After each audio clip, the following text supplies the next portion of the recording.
जिस देश की स्त्रियां अपने चरित्र को बचाने के लिए कूद जाती थी, आज उसी देश की स्त्रियां खुलेआम अपना चरित्र देखो नीलाम कर रही हैं। फटे फटे कपड़े पहन के लोग घूम रहे हैं, फैशन का नाम दे रहे हैं, रिलेशनशिप में रह रहे हैं, लिव इन, आप सब जान रहे हैं। और वो अपने आप को नाम क्या दे रहे हैं? हम शिक्षित हैं, पढ़े लिखे। तो क्या महाराणा प्रताप पढ़े लिखे नहीं थे? क्या संयोगता पढ़ी लिखी नहीं थी? क्या झांसी की रानी पढ़ी लिखी नहीं थी? तुम ही ज्यादा पढ़ी लिखी हो। बेटा, सबसे बड़ी शिक्षा है चरित्र। आपके पास डिग्रियां हैं पर आपके पास चरित्र नहीं है, तो डिग्रियों का क्या करोगे? रावण के पास बहुत डिग्रियां थी, रावण बड़ा पंडित था, बड़ा ज्ञानी था। ज्ञान का औधा देखें तो राम से ज्यादा ज्ञानी रावण था। राम तो भगवान थे, फिर भी जो मनुष्य की बुद्धि के अनुसार यदि देखें तो रावण ज्यादा ज्ञानी था, पंडित था, ब्राह्मण था, उच्च कोटि का ब्राह्मण था, उच्च कोटि का ज्ञानी था, उच्च कोटि का योद्धा था, नीतिज्ञ था। क्या नहीं था रावण के पास? कौन सी डिग्री नहीं थी रावण के पास? लेकिन चरित्र से कमजोर पड़ गया। किससे कमजोर पड़ा? जोर से, चरित्र से। और राम के पास कुछ नहीं था, जंगल में घास की झोपड़ी, बंदर भालुओं की सेना, लड़ने वड़ने को कोई अस्त्र शस्त्र भी बढ़िया नहीं, रथ भी नहीं था राम जी के पास, नंगे पांव वो रथ पे लड़ता था रावण और ये नंगे पांव चलते थे। बाद में हनुमान जी कंधे पर बिठा के लड़ाए, बाद में इंद्र का रथ स्वर्ग से आया भगवान के लिए। राम जी की रावण से कोई बराबरी नहीं थी युद्ध में। राम जी का पक्ष केवल एक मजबूत था, रावण चरित्र से कमजोर पड़ गया। और राम चरित्र से मजबूत हो गए तो चरित्रवान ने चरित्रहीन को हरा दिया। आजकल के बच्चे चरित्र को, अपने कैरेक्टर को हल्के में लेते हैं। ये तो क्या है महाराज जी, भूख प्यास है, जैसे भूख लगी तो खा लिया, प्यास लगी पानी पी लिया, ऐसा ही है। शारीरिक इच्छाएं हुई तो विषय भोगों को भोग लिया, हिसाब बराबर। ऐसा नहीं है। भूख प्यास से चरित्र को जोड़ा नहीं जा सकता, सबकी तुलना सबसे नहीं की जा सकती। बोलो हाँ, सबकी तुलना सबसे नहीं हो सकती। इसलिए बच्चों को समझाओ। अपने बच्चों के लिए आप लोग थोड़ा सा, माँ बाप से मैं प्रार्थना करूंगा, थोड़ा सा माँ बाप अपने बच्चों का ध्यान रखें।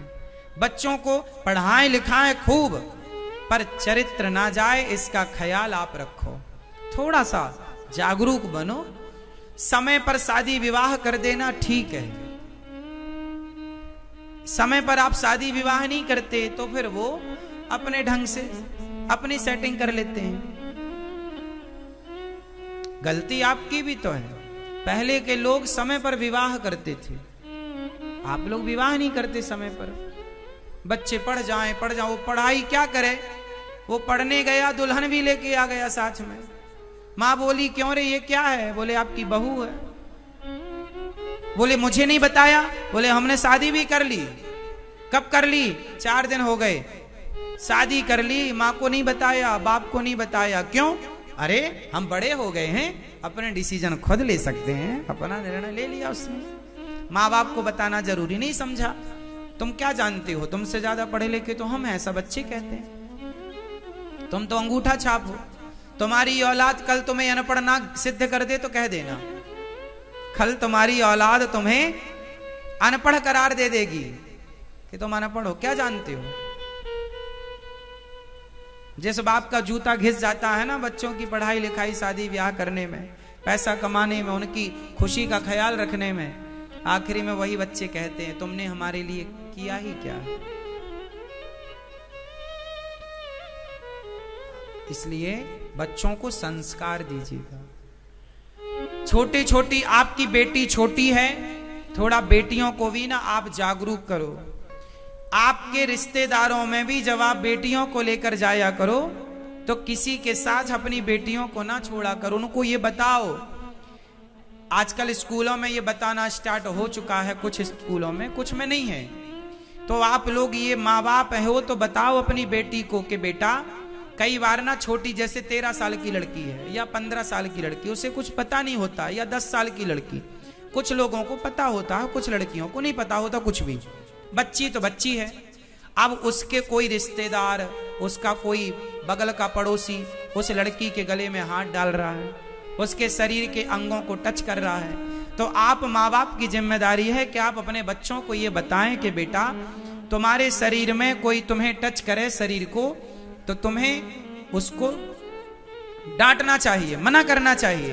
तुम्हारी ना माने तो अपने माँ बाप को बुलाओ, माँ बाप ना हो तो आप शोर करके लोगों को बुलाओ कि ये व्यक्ति मेरे शरीर को टच कर रहा है। आजकल क्या होता है, लोगों को, बच्चियों को पता ही नहीं, उनका शोषण हो जाता है लोगों को, उनको पता ही नहीं होता कि हमारे साथ हो क्या रहा है। कई बार स्कूलों में आपने कई बार देखा, कुछ टीचर बच्चियों का शोषण कर लेते हैं कोचिंग के नाम पर कि हम अच्छे नंबर लाएंगे, जो कह रहे हैं वो करो। ऐसा नहीं हो रहा है क्या जमाने में? और सुनो, लड़कियों का ही नहीं, लड़कों का भी शोषण हो जाता है कई जगह।